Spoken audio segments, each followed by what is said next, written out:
Bien, sí, efectivamente se describió el proceso, pero creo que también es cierto, aquí sí voy a hacer mención de algo que es muy importante.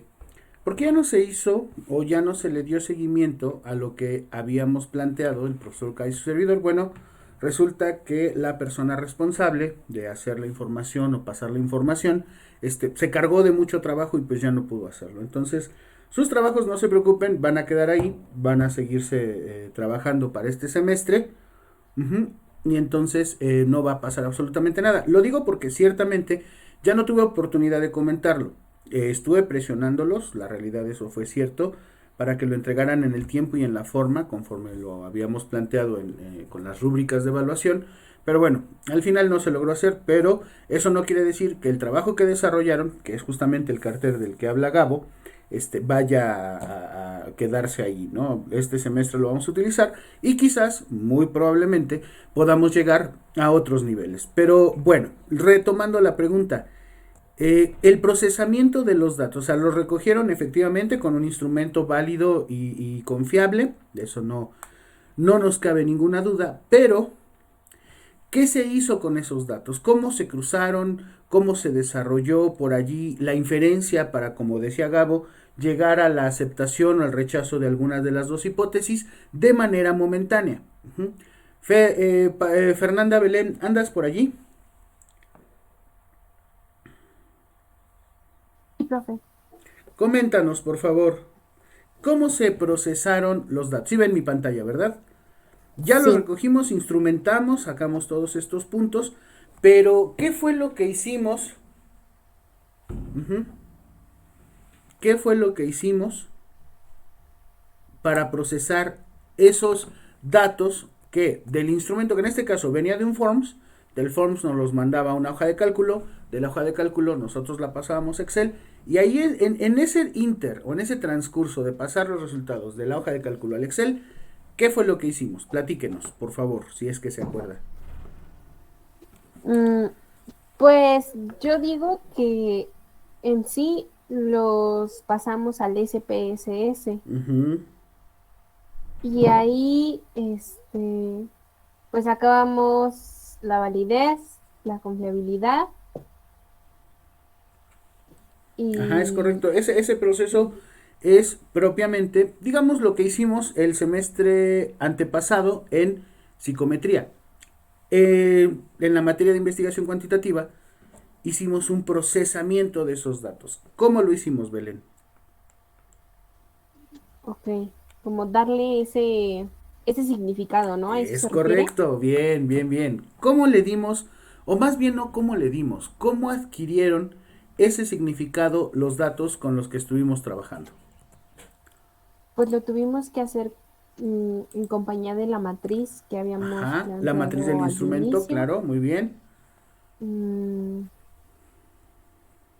¿Qué más? Es que estoy tratando de recordar así como todos los pasitos que seguimos, Sí, sí, porque los metíamos al SPSS, ajá. sacábamos los resultados y ahí colocábamos, no sé, 5 igual a siempre y uno igual a nunca. Ujú. Y ya de esa manera los colocábamos. Luego, ya que sacábamos como esa parte, Ajá. lo que hacíamos era ver, mm, pues sí, cuántas veces se repetía, cuál era la mayoría de las personas la respuesta, si era siempre, si era nunca, o alguna intermedia. Ujú.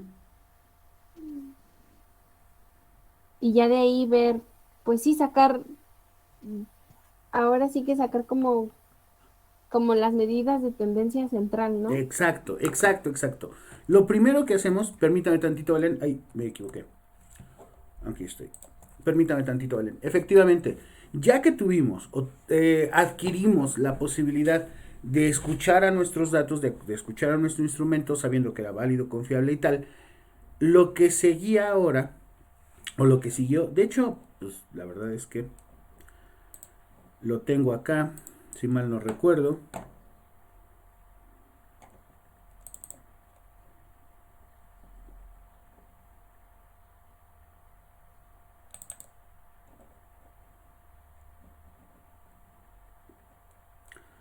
¿Dónde está Santillana? Aquí está.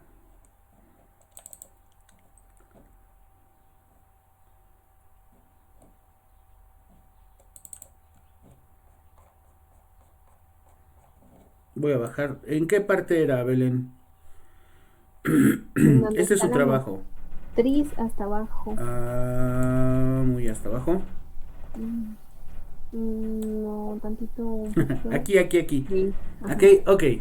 Por favor, para los demás, porque voy a tomar cualquier carpeta de ustedes y voy a hacer las mismas preguntas. A ver, Belén, en esta parte, aquí, tenemos índices, indicadores, en función a la escala del aumento de la frustración en el deterioro de la memoria a mediano plazo. Ujú.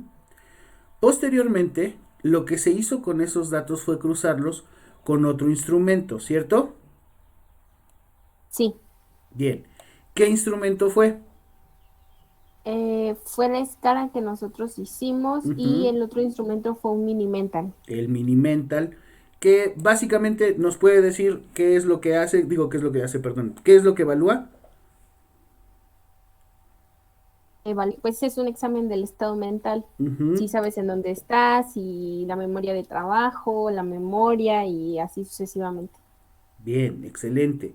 Ahora, con base a eso, podríamos decir que ya tenemos dos resultados. O sea, a ese punto quería llegar yo. Ajá. Nosotros tenemos en este momento dos resultados. Uno, que es el que nos brinda o nos dio el instrumento, el mini mental, que te da una escala, y el otro, que es el resultado que se obtuvo de esto.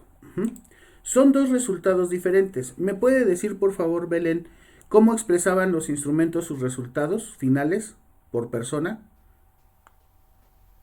Por persona. Ajá, o sea, el mini mental qué escala daba y bueno, su escala, pues, qué escala daba. Ok, aquí lo tengo. Ujú, lo sé. Dije, quizá esto grande. Bueno, en primera del mini mental, pues Ujú, en realidad eran de 10 personas, 11 tenían un buen de estado del examen mental ujú. y Pero una persona, justo eso, Belén. ¿Cómo me daba en datos o en números ese estado mental del sujeto que mide el instrumento? Lo daba con un dato, ¿no? sí, te lo da al igual que las escalas, con una puntuación. Justo. Bien, excelente. Estamos ya en el mismo canal. Te da una escala. ¿Esa escala de cuánto a cuánto va? Va de, si sacas más de 24 es que tienes un buen estado mental, Y si sacas menos de 23, es que es deficiente y si sacas y 15 o 10, pues ya que estás así como un ok. poco mal. Ok, Belén. Esa es una escala muy específica de ese instrumento. De su escala, con sus índices y sus indicadores, el total y todo eso, ¿qué resultado le da? Ah, ya sé a qué se refiere. Ahí Ujú. voy. Deme Venga. dos. Ya sé a qué se refiere, a las puntuaciones. Ajá, Si de tal a tal, cuánto me decía, si de tal a ajá. tal, cuánto no me decía. Pero lo estoy buscando. Ok. Ah, por ejemplo, nosotros manejamos que de 6 a 14 era una pérdida de memoria. Ujú. De 15 a 21 era o sea, que todavía había como algunas actividades para reforzar esta parte de la memoria, pero era necesario reforzarla. Bien. Y de 22 a 30 que había una pérdida de memoria, eh, Considerablemente fuerte. constante. Bien. Ajá. Esas tenemos entonces dos escalas. Una que va de 24 a menos y una que va a depender del área en la que se está evaluando o se está trabajando al sujeto. ¿Hasta ahí estamos de acuerdo? Sí. Bien. ¿Qué hizo usted, o bueno, qué hizo su equipo con esos dos resultados? Ojo, lo que estamos viendo, jóvenes, y eso se supone Al menos hasta aquí, en la recolección, es a donde todos llegamos con la materia y la construcción del protocolo, y posteriormente solo algunos equipos fueron a hacer el procesamiento formal de los datos para un análisis. Ujú. Platíquenos rápidamente, Belén, qué fue lo que hizo con esos datos, con esas dos escalas. Pues con esos datos lo que hacíamos era hacerlo por persona Ajá. y ya, mm, pues sí, por persona hacerlo y de ahí, por ejemplo, si sacaba un buen estado mental y Ujú. también sacaba que una buena calificación, que no hubiera una pérdida de memoria, entonces jalábamos a esta persona, pues sí, o sea, es que no Salía recuerdo. como de la hipótesis que ya se tenía plantada, Ajá, ¿no? exactamente, y pues en la mayoría sucedió eso, que no había una pérdida de memoria, Ajá. ni nada por el estilo, ni tampoco algún detalle en el estado mental. Y ahí es en donde nosotros nos preguntábamos, bueno, ¿cómo es posible que los instrumentos nos dicen que no está pasando nada, pero que en realidad, y en las entrevistas que se sostuvieron con los sujetos, sí hay como mucha mención alrededor de esto, ¿no? O sea, de que sí es algo que percibieron o que perciben y que la realidad es preocupante hasta cierto aspecto, ¿no? Ujú. Bien, ahí vamos a dejarla, ¿ok? Jóvenes, cuando nosotros trabajemos el procesamiento de los datos, vamos a poder llegar a hacer un análisis mucho más profundo para la discusión y la conclusión. Y entonces la redacción del informe final de presentación de los resultados va a ayudarnos a comprender que, uno, no siempre lo que nosotros esperamos que pase, pase. Y tampoco tiene que ser frustrante, al contrario, nos da la posibilidad de entender que entonces quizás los instrumentos, que es a lo que yo le apelo mucho a la señorita Belén, y las variables, no sean necesariamente las que sean o las que estén formando parte irrestricta de ese fenómeno. ¿Ok? Ahora, nosotros ya hicimos todo este proceso, delimitamos el problema, se generaron las preguntas de investigación, tuvimos o desarrollamos los criterios necesarios para plantear el problema, así como desarrollar nuestros objetivos, que era orientar las demás fases, determinar los límites y la amplitud del estudio, así como permitir definir las etapas a las que se quería llegar o a las que se llegó. ¿Ok?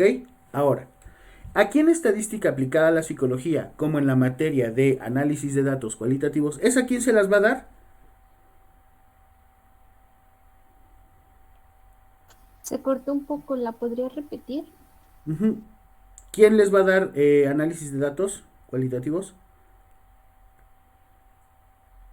El profe Gelacio. Ok, ya sea con el Atlas TI o con algunos de los modelos teóricos que normalmente se utilizan para analizar cualitativamente los datos obtenidos en la materia de investigación cualitativa, podrán ustedes hacer ya un recorrido mucho más preciso sobre todas las formas de pensar, de sentir, de percibir subjetivas de cada uno de los miembros de su grupo de estudio. En la materia de estadística aplicada a la psicología, primero te voy a enseñar específicamente cuáles son los modelos estadísticos básicos que debemos de conocer. Algunos ya los conocemos, de hecho los hemos trabajado ya desde hace más de un año, pero bueno, ahora los vamos a retomar para darle un mayor sentido de practicidad al problema, ¿ok? Después lo que vamos a hacer es aplicarlo a tu ejercicio. ¿Mm? Por eso les di estos minutitos para que lo tuvieran fresco. De hecho, no se preocupen, de todos modos aquí lo tengo yo. Todas sus carpetas, sus trabajos y sus carteles, para que no nos olvidemos de esos datos que ya utilizamos, ¿ok? Todos sin excepción, salvo el joven, eh, ¿cómo se llama? Ah, se me fue su nombre, el que Luis trabajó solo, Fernando. Luis, con Luis, ajá, todos van a tener su posibilidad de analizar el proceso, ¿de acuerdo? Entonces, ¿a qué le vamos a pagar o a qué le vamos a apostar? A desarrollar, ahora sí, un proceso que metodológicamente nos ayude a encontrar una formación lo suficientemente sólida sobre los elementos y la base de los elementos con los que estamos trabajando. ¿De acuerdo? ¿Hasta aquí tienen alguna duda, alguna pregunta, algún comentario?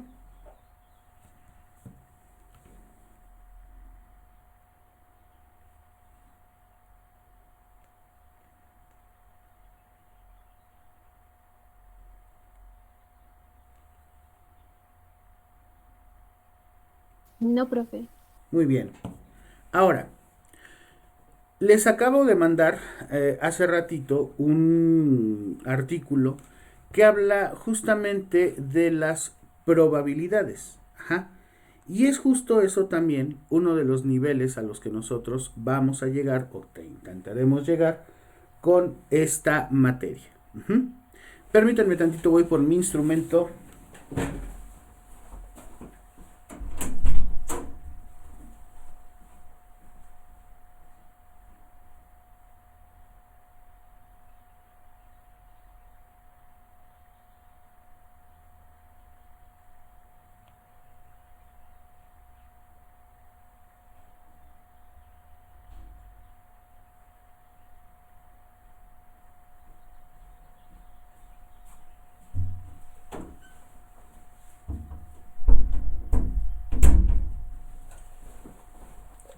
Listo. Ujú. Vamos a jugar un poquito. Ujú.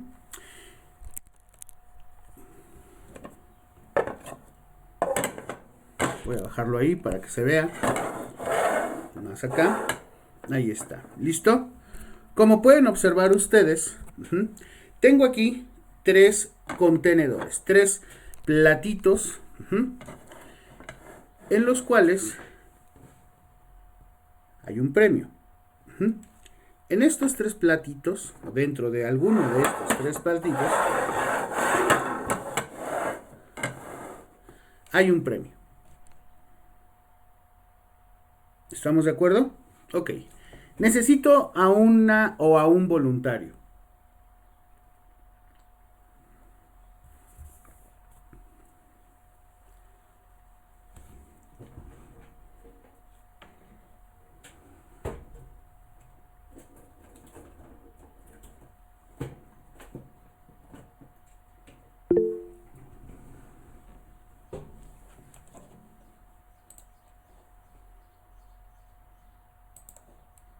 ¿Sí? ¿Quién levantó la mano?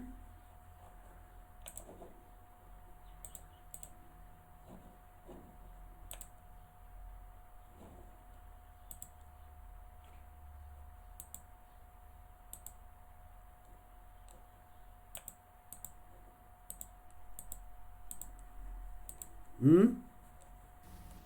Yo me propongo de voluntaria. Ok, señorita Liz. Muy bien. Vamos a hacer lo siguiente. Encienda su cámara, por favor.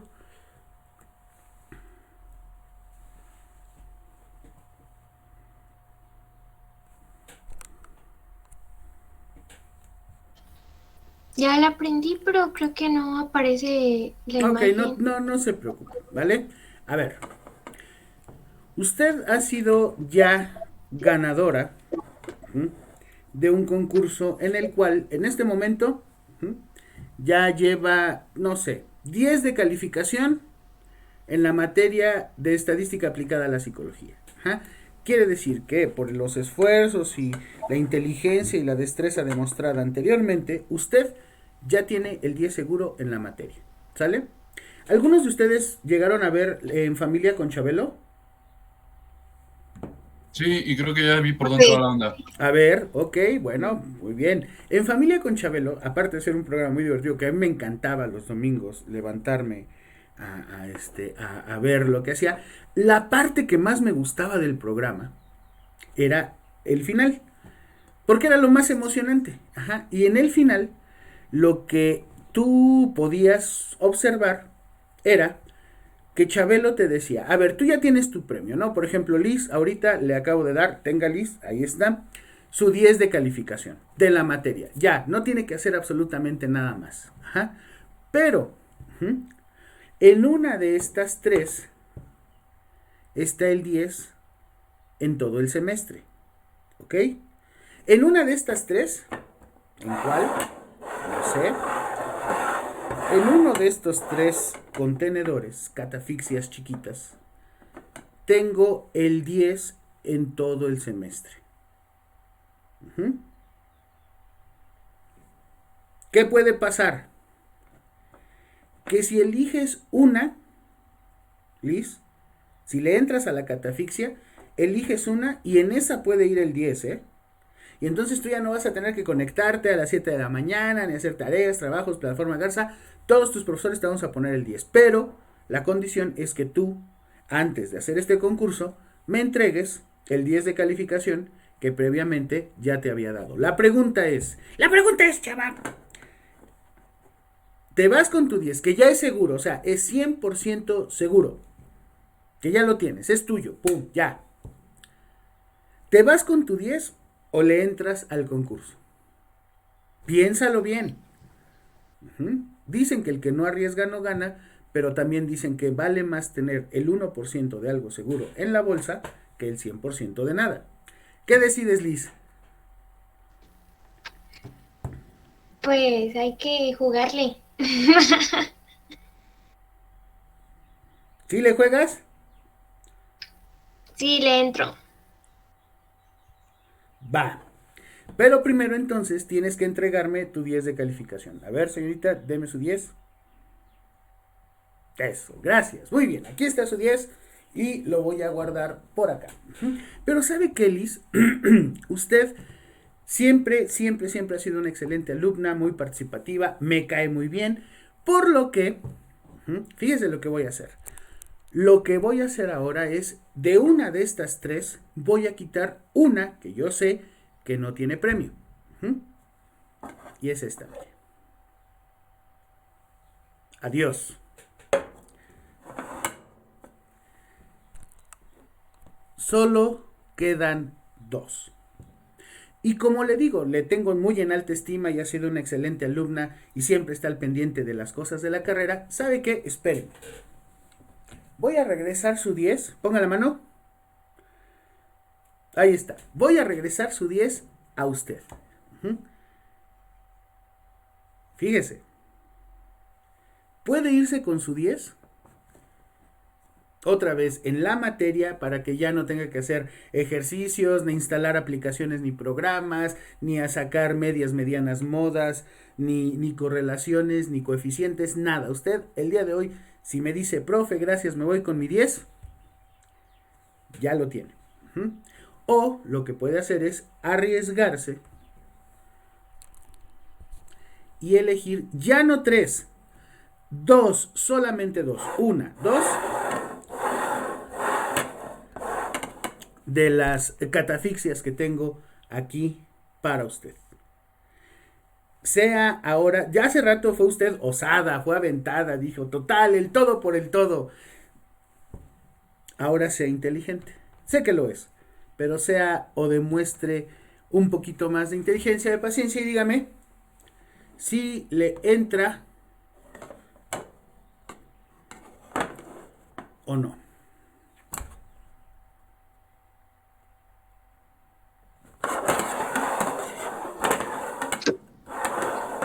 Yo considero, ¿Eh? yo considero que ya, o sea, o sea, tenía 3, pero pues ya de esas 3 ahora solo quedan 2 y las posibilidades están más cerca. Pero, ay, no sé si en este momento puedo emplear lo que siempre nos ha dicho, que allá afuera la gente roba, miente y mata. Entonces, ya tengo algo seguro. Tiene el 10 Y seguro. Y en una ya de tengo estas está el 10 de todo el semestre. O sea, es un premio más grande. Pero tendría claro, que... claro, pero creo que esta vez me iría con mi 10 porque además, o sea, las posibilidades están más cerca, ¿no? Pero la ambición me puede ganar, pero no, mejor me voy a lo que ya tengo. Y ya en otra ocasión jugamos. Ok, vamos a levantar la mano y brindarle un aplauso electrónico a Liz, por favor. Muy bien, que se oiga el aplauso. Bien, ahí está. Vamos con otro concursante. Tenemos al joven Gabriel Eduardo Avendaño Ángeles. Ajá. Gabriel Eduardo Avendaño Ángeles nos visita de la comunidad de Atotonilco. Ujú. Y al igual que la señorita Liz, pues es una persona a quien yo tengo en muy alta estima. Compartimos formar parte de un grupo maravilloso. Yo hace muchos años, él no sé desde hace cuánto ya no, o sí. Pero bueno, aquí anda el joven Gabriel. Joven Gabriel, prenda su cámara y su micrófono, por favor.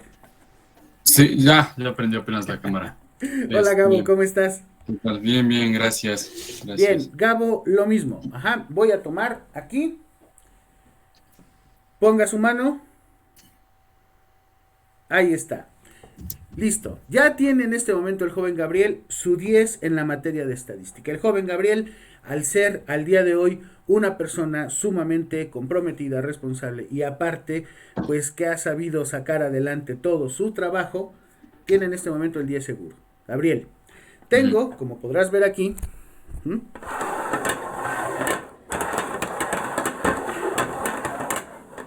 tres cajitas. Ajá. Tú me dices, ¿te vas con tu 10 seguro? Nadie te lo va a quitar. ¿O te animas a jugarle? Es que mire, lo que yo me di cuenta es que si ahorita entrara a la catafixia, así como lo menciona, las probabilidades de que yo gane son de un 33%. Es correcto. Entonces, si yo decidiese entrar, pues tendría más o menos sentido. Sin embargo, en la situación pasada en la que estaba Quijano, usted le quitó una posibilidad nula. Por lo tanto, yo no tenía ahí está su posibilidad nula. Usted también se la quitó. Ya solo quedan dos. Exacto. Entonces ahora ya no tengo el 33% de ganar, sino el 50%. Además, exacto. Además de que como quitó una, debemos de contemplar que en un comienzo eran 3. Por lo tanto, no tengo solamente el 50% de garantía de ganar, sino el 60%. Entonces, es correcto. A lo mejor la incertidumbre y los nervios y las emociones nos podrían decir, no, vámonos a lo seguro y ya a estas alturas retírate. Pero ahora es cuando tenemos más probabilidades de ganar, porque tengo más probabilidades de elegir la respuesta correcta si hay menos variables. Adelante, joven Gabriel. Yo me quedo. Bien, se queda. Va por el 10 en todo el semestre, en todas las materias, el joven Gabriel. Bien, ¿cuál de estas dos tiene su premio? ¿Derecha o izquierda? Derecha. ¿La derecha? La derecha, donde tiene su reloj. Joven Gabriel. En este momento. Por favor, vamos a levantar la mano y aplaudirle virtualmente al joven Gabriel. Bien jugado, Gabo. Más que bien jugado, muy bien interpretado y analizado. Gracias, Gabo. Excelente, como siempre. Muchas gracias. Justo, lo que hizo la señorita Liz fue muy inteligente, fue muy prudente. Eso tiene un gran valor, porque imagínate que esto tiene que ver con emociones. ¿Sí entendemos? Fernanda Belén, ¿gusta usted comentar algo? No, perdóneme, no me respondía para bajarla. No te preocupes, ok, pero bueno, yo a lo que voy es, fíjense.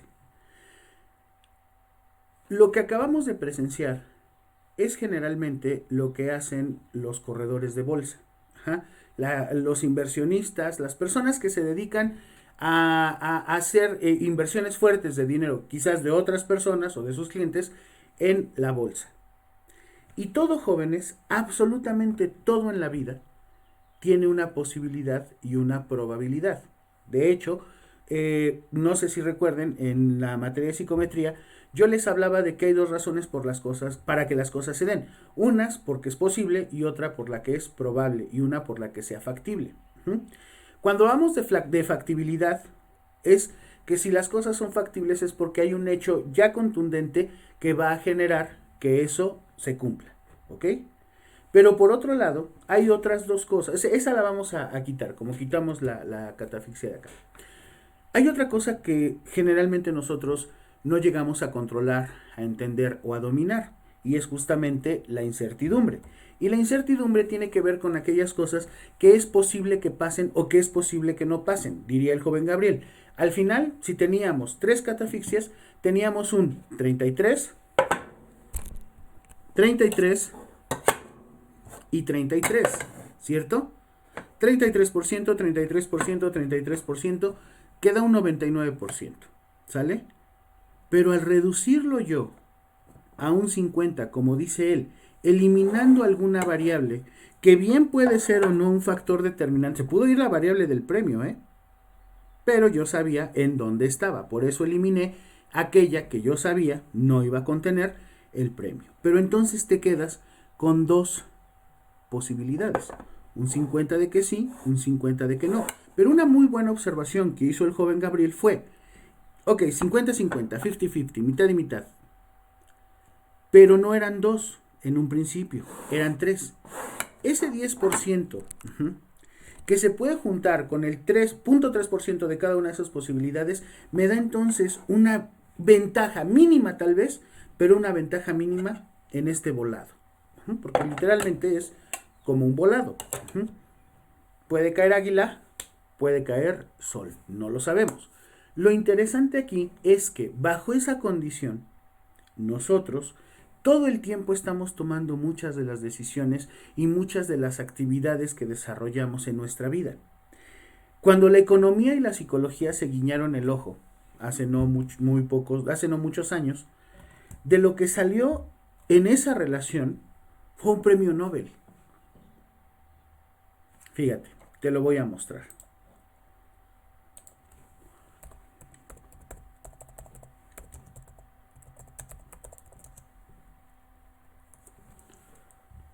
Daniel Kahneman, ¿se han escuchado hablar de él?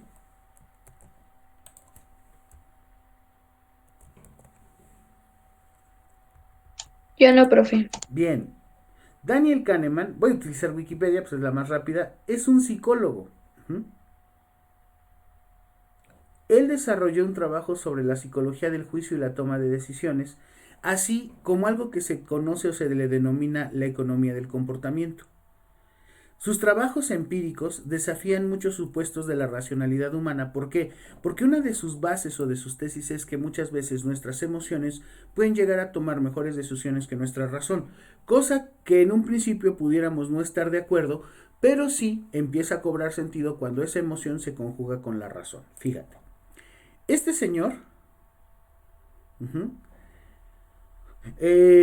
logró establecer de tal manera un trabajo en función a la toma de decisiones que en su momento y en conjunto, ojo, no trabajando con otros psicólogos, sino con economistas, fue merecedor o acreedor a un premio Nobel.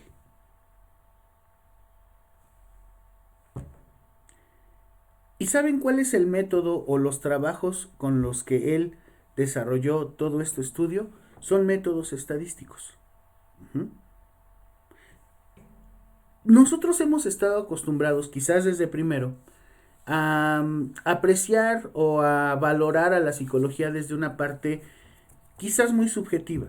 Yo me he encargado a lo largo de los semestres que llevo de conocerles y de trabajar con ustedes, de decirles que sí, que está padre y que está muy bien, que la psicología sirva para aliviar o revisar o explicar algunos de los fenómenos comportamentales o psicopatológicos de la conducta humana, pero que no solamente se queda allí, que hay otras áreas, muchísimas otras áreas, en donde la necesidad de la aplicación de una psicología basada en procesos o en modelos o en lineamientos que salgan un poquito o se desprendan totalmente de esa visión subjetiva de una rama de las ciencias, en este caso, ojo, de la salud, como la vemos en la universidad, pero que puede congregarse también con otras áreas del conocimiento, como las ciencias económicas, las ciencias administrativas, las ciencias del deporte, las ciencias de la educación, etcétera, etcétera, etcétera, podemos hacer cosas maravillosas. Y Daniel Kahneman es justamente el ejemplo que me gustaría que ustedes tomaran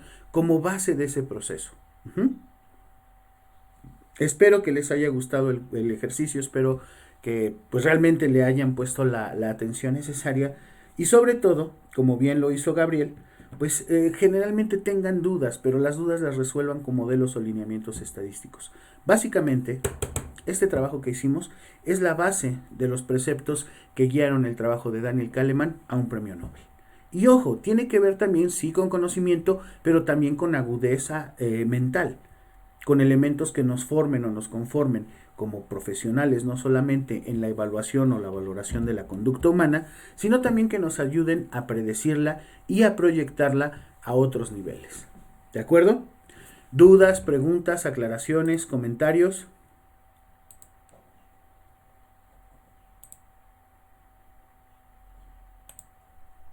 No, profe. Sí, queda claro cuál es el objetivo de este proceso que estamos haciendo ahora.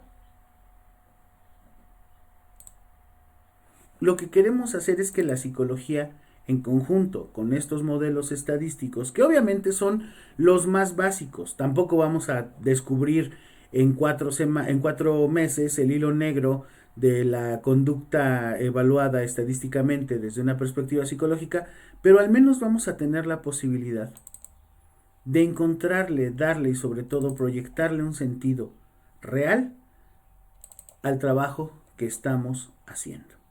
¿Ok?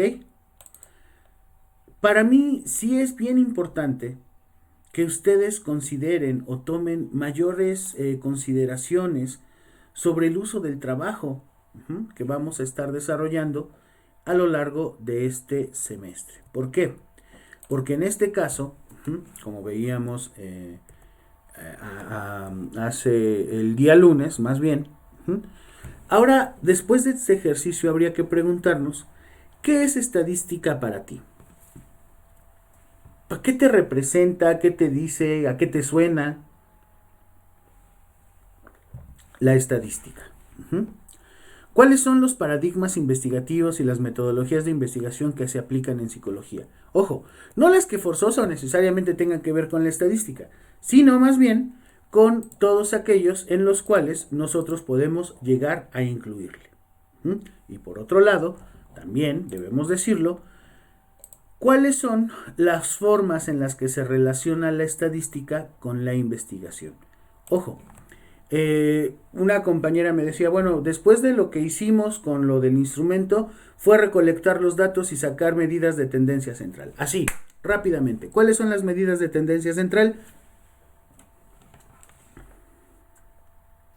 Media, mediana y moda. Media, mediana y moda. Es correcto. Media, que se conoce también como promedio, que es el punto medio en el cual los datos del mayor al menor y divididos entre sí nos van a dar un indicador de en qué nivel se encuentran los promedios de una serie de datos. La mediana, que es literalmente ordenándolos de mayor a menor o viceversa, el número que se va a quedar justo en el medio o en medio de los datos.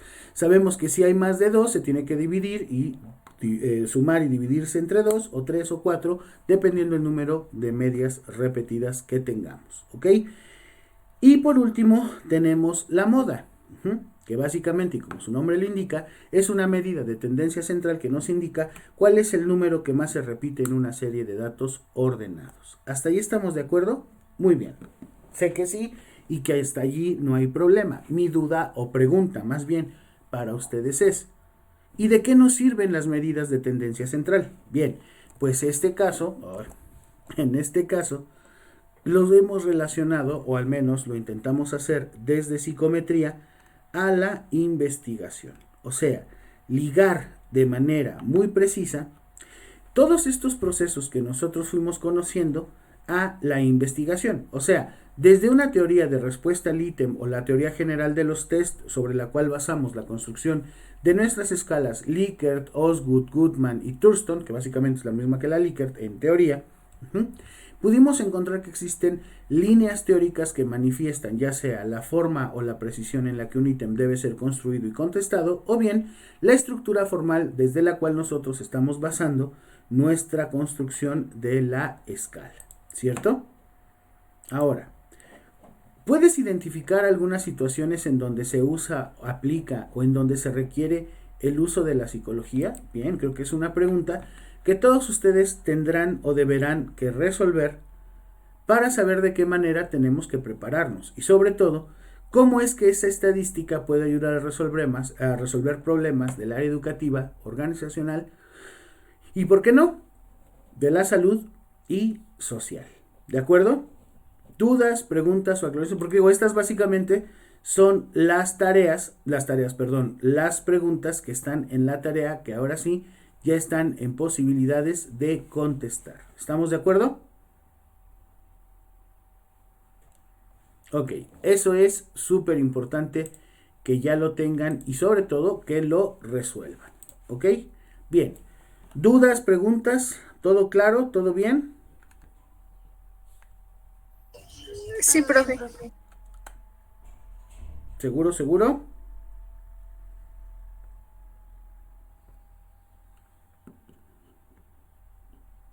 Ok. ¿Cuál sería entonces, después de todo este ejercicio y de lo que acabamos de ver, una definición más formal de la estadística y que puede englobar todos los conceptos anteriores que hemos revisado desde el día lunes? Bien, entenderíamos a la estadística como una ciencia pura y aplicada que desarrolla y aplica los métodos para captar, organizar, presentar, pero sobre todo analizar datos en forma tal que la incertidumbre de las inferencias inductivas, que es producto del análisis de la información, pueda ser evaluada en términos de probabilidad. Y eso, jóvenes, que como podrán ustedes darse cuenta suena de repente medio rimbombante, no es otra cosa más que lo que acabamos de hacer o representar con esto. ¿Sale? Eso es algo que sin duda va a marcar, o espero marque, un precedente en la vida de todos ustedes. ¿Sale? Esa definición es de Sagún, la da en el 2007 y les pido de la manera más atenta que la tengan presente a lo largo de esta materia y a lo largo también de su vida profesional. ¿De acuerdo? ¿Hasta aquí tiene alguien alguna duda, alguna pregunta? Muy bien, continúo. Para desarrollar este modelo de aplicación de una ciencia o área de las ciencias exactas, de las matemáticas, es importante recordar que para que nosotros podamos hacer inferencias inductivas o deductivas en una población, necesitamos recordar que es un muestreo. Y eso, como ustedes recordarán, lo vimos en la materia de psicometría cuando empezábamos a definir a quién le íbamos a aplicar nuestro instrumento, ¿cierto?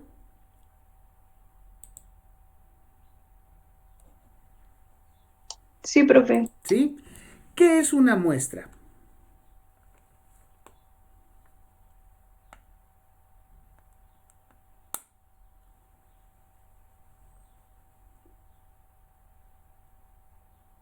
Es una parte representativa de la población de la cual queremos conocer, pues, un aspecto o un dato importante. Bien. Pero solamente es una parte de. Es una parte, no es la totalidad. ¿Por qué en nuestro caso, o al menos en los últimos ejercicios que hemos desarrollado a lo largo de su formación aquí en la escuela, por qué hemos trabajado más con muestras que con poblaciones? Porque es más sencillo poder sacar los cálculos de una muestra pequeña a una población ya grande. Bien, por el tamaño, correcto, muy bien, muy buena respuesta. Efectivamente, aun cuando haya una representatividad, porque ojo, tenemos que estar muy al pendiente del tipo de población, universo, muestra y tipo de muestreo con el que vamos a trabajar. ¿Esto por qué?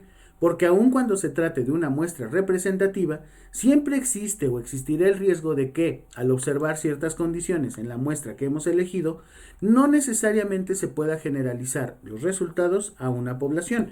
Y prueba de ello es lo que le sucedió al equipo de la señorita Belén. O sea, sabemos que el problema está, que es real y que existe. Quizás no fueron los instrumentos adecuados, yo sé o apuesto cuál es seguramente el que fue y no es el de ellas, o bien, al menos en esta zona, las personas que elegimos como una muestra, porque no podemos hablar que sea una población, de alguna u otra manera han minimizado o minimizaron estos síntomas. ¿De acuerdo?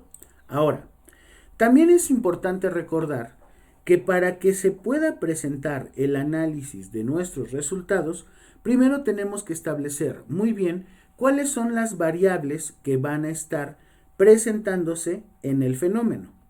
Y en algunos casos u observaciones repetidas sobre un mismo fenómeno pueden arrojar resultados diferentes aún bajo condiciones controladas. Y entonces aquí es donde viene la siguiente pregunta. ¿Qué es una variable? Eso lo vimos el semestre pasado. ¿Cómo definimos una variable? ¿Qué es una variable?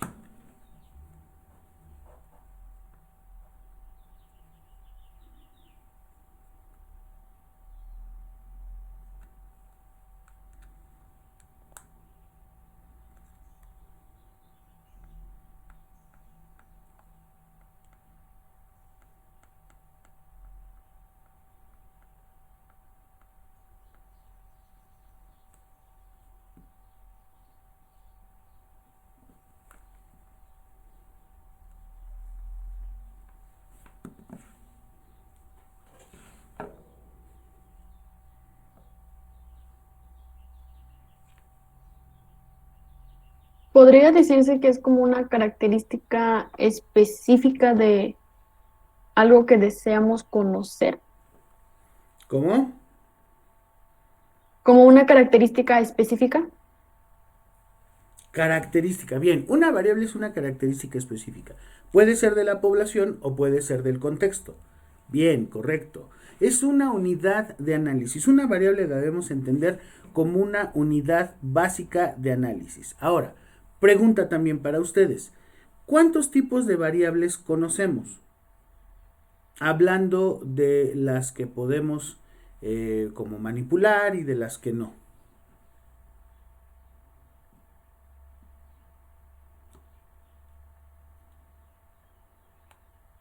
¿Dos? Dos. ¿Cuál y cuál? Discreta. Ok, dice Karen o Ana Karen iba a decir algo, pero sí, efectivamente, como se adelantó la señorita Belén, hay dos tipos de variables esencialmente. Yo generalmente les digo que son tres, pero normalmente trabajamos dos, la dependiente y la independiente, ¿cierto? Una variable independiente es aquella en la que nosotros podemos llegar a tener control, ¿cierto? Que nosotros podemos manipular, con la cual nosotros podemos jugar. En este caso, la variable independiente va a intervenir o va a ser un factor de causa-efecto, probablemente, en una variable dependiente. Por lo tanto, ¿cómo podríamos o definíamos nosotros las variables dependientes? Sí, me adelanto, las que dependen de la independiente, sí. Pero ¿qué característica tienen? A ver, Karen. Nos puso un ejemplo. Y el semestre pasado nos decía que lo tomáramos como las calificaciones. Dependiendo de cuánto estudiáramos, iba a ser nuestra calificación. O sea, la variable dependiente es, entre más estudias, tu calificación puede ser más alta, que sería la independiente. Si no estudias, tu calificación puede ser más baja. Y ese mismo ejemplo lo ocupó con las asistencias.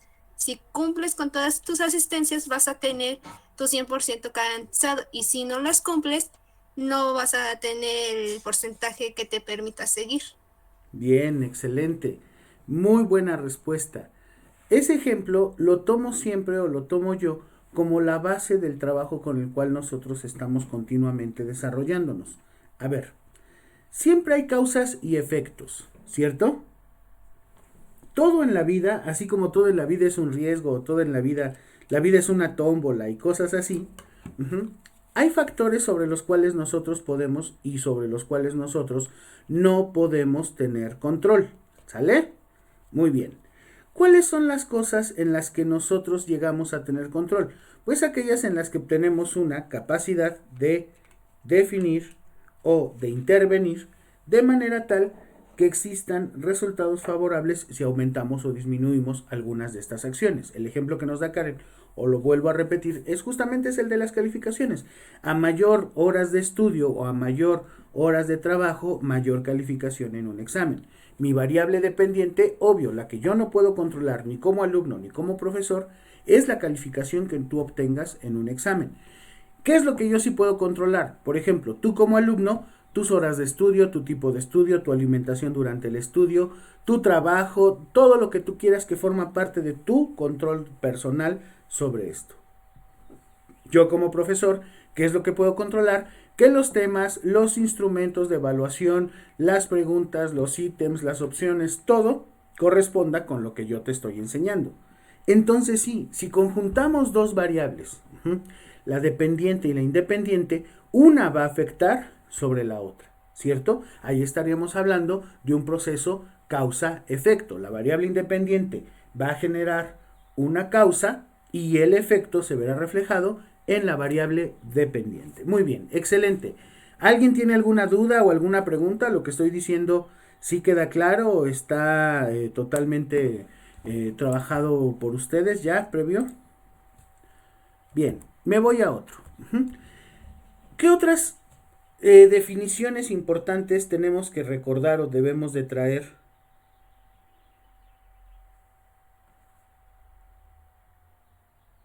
¿Quién es? A ver, espérenme tantito.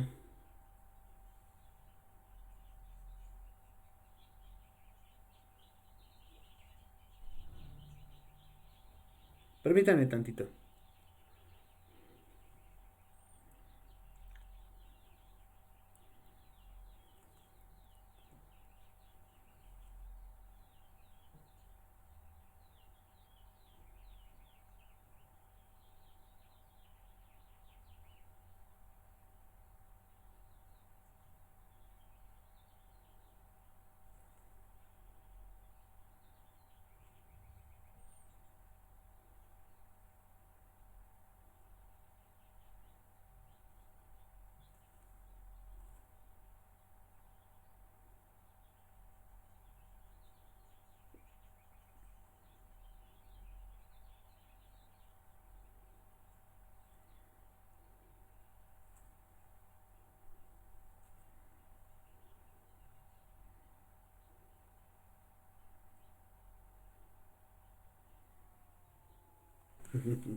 Ok, entonces, ¿cuáles son otras definiciones importantes que van a estar muy presentes o que son afines al trabajo que vamos a desarrollar en la materia? Bueno, de entrada, individuo o sujeto. El individuo o sujeto, a diferencia de la investigación cualitativa, que tiene que ver como la unidad básica del análisis y tal, nosotros la vamos a considerar como la entidad sobre la que se obtienen o miden ciertas características, y pueden ser personas, animales, cosas, causas, etcétera.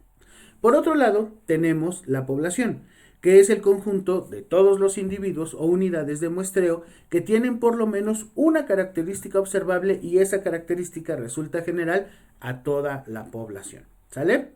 La muestra, como decíamos hace rato, se va a tomar como un subconjunto de esa población o de ese universo con la cual nosotros esperamos contar las mismas características de la población de origen y que nos pueda servir, como también decía una compañera, para tomar en consideración al momento de nuestro análisis. No es porque sea más fácil necesariamente, sino que resulta más cómodo para la investigación. Por ejemplo, aplicar 1000 instrumentos a aplicar 1.000.000, ¿cierto? Vale.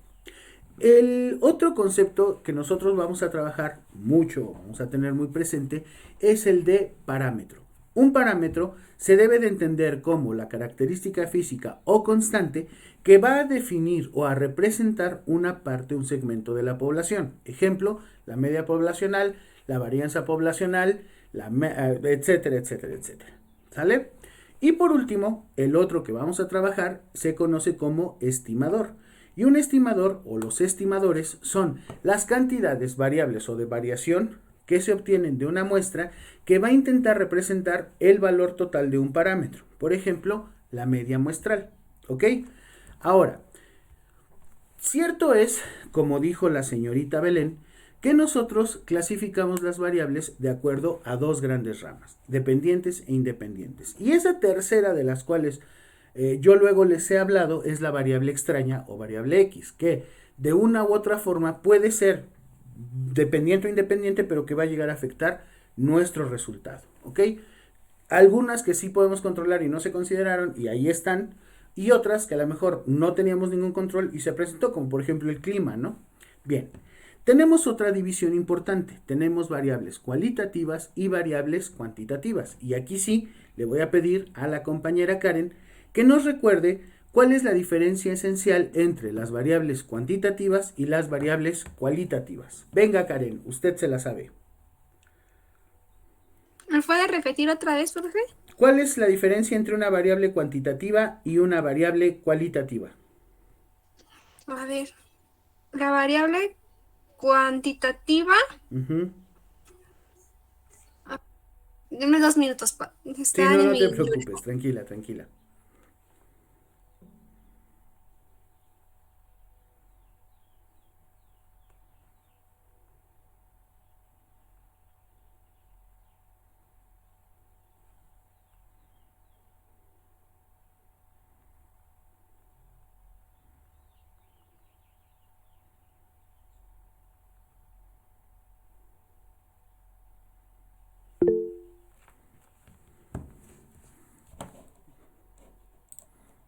¿Quién levantó la mano? Fui yo. Vientos, Gabo, a ver, en lo que Pues Karen se... hasta donde Ajá, tengo entendido, la cuantitativa trata precisamente de todo lo que se acerque a lo más exacto y pueda ser medible en cuanto a algo numérico. Entonces va a expresar las... pues ahí dice, expresa cantidades de forma numérica, pueden ser, no sé, en kilogramos, en todo lo que nos hemos aprendido en cuanto a matemática. Y la diferencia a la cualitativa, me acuerdo que el profesor Cádiz hacía mucho énfasis en las categorías, que a lo mejor no podemos decir que una vale más que otro, pero es distinta de. Entonces, así es. era eso.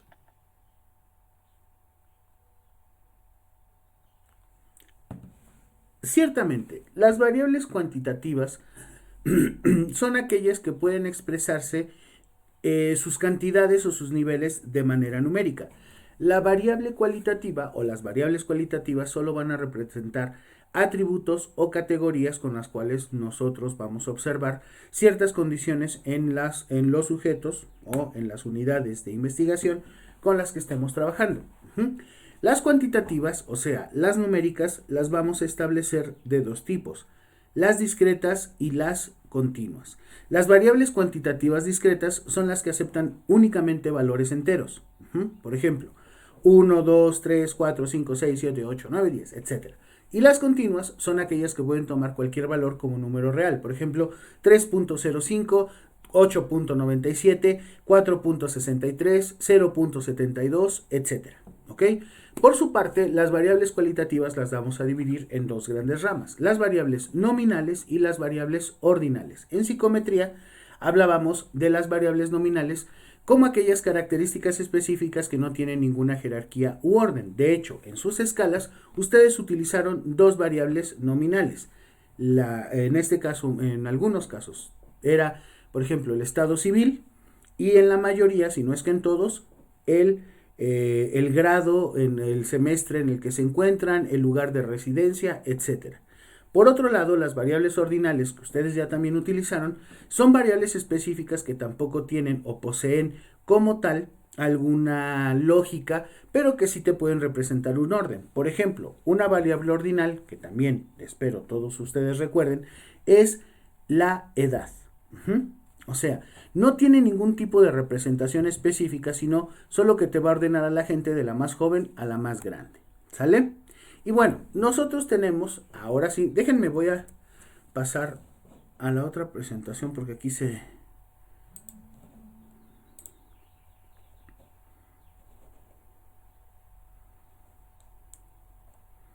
como que se corta.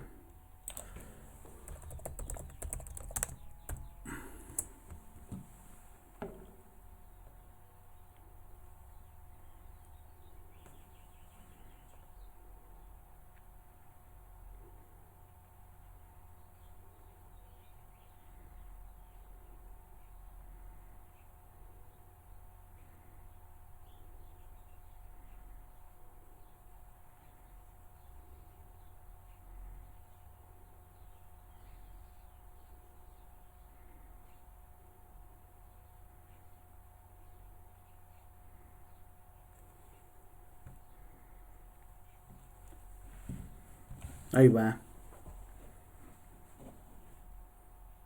Bueno, quizás ya no nos dé como mucho tiempo, pero sí quisiera dejar como muy en claro cuál es el tipo, la diferencia que hacemos el manejo de las variables ordinal, nominal y cuál es la que resulta o cuáles son las variables que resultan de ella. Ajá. Y vamos a tener, en este caso, que ya sea discreta o continua, vamos a poder meter intervalos o intervalos de razón. ¿De acuerdo? ¿Cuáles son las características de cada una de ellas? Bueno, ya las hemos visto desde el semestre pasado cuando estábamos aprendiendo a operativizar nuestras variables, pero primero pues las definimos, ¿no?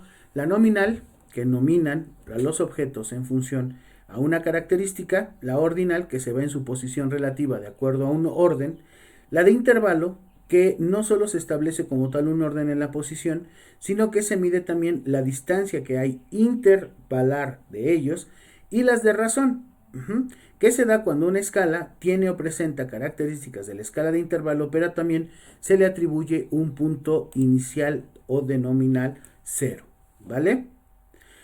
¿Cuáles son las ramas de la estadística? Dos específicamente que vamos a trabajar aquí, pero vamos a tratar de llegar a una tercera. Ahorita les digo cuál es. Pero esencialmente, esta primera semana de clases vamos a trabajar la estadística descriptiva, que es aquella que se encarga de la descripción e interpretación de datos muestrales o poblacionales.